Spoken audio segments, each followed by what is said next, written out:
Les policiers kenyans seront-ils finalement déployés à Haïti pour lutter contre les gangs? La question n'est toujours pas tranchée, la justice doit encore se prononcer et a de nouveau retardé le départ des troupes. Mais de leur côté, les politiques ont acté ce jeudi leur décision. Notre correspondant à Nairobi, Bastien Renouille, revient sur un projet qui n'en finit pas de faire parler. Une commission mixte Assemblée nationale, Sénat a discuté toute la matinée de ce jeudi afin de décider si oui ou non les policiers kenyans doivent être déployés en Haïti. Et le moins que l'on puisse dire, c'est que les débats étaient tendus ici à Nairobi. D'un côté, il y a l'opposition qui s'y oppose, bien évidemment.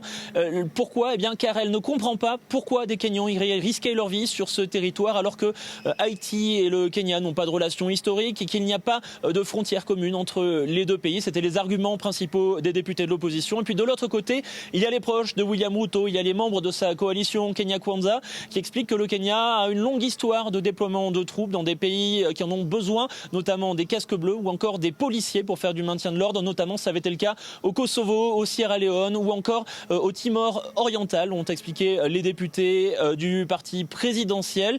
Et c'est eux qui ont obtenu gain de cause puisque le vote leur a donné raison.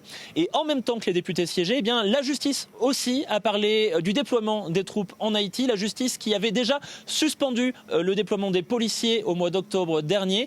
Le juge de la Haute Cour s'est de nouveau opposé au déploiement. Il a promis de rendre un verdict final le 26 janvier prochain. En attendant, il a sommé les politiques d'arrêter de prendre des décisions. Ce n'est pas à eux de le faire. Ils doivent attendre le verdict final de la justice, a-t-il dit.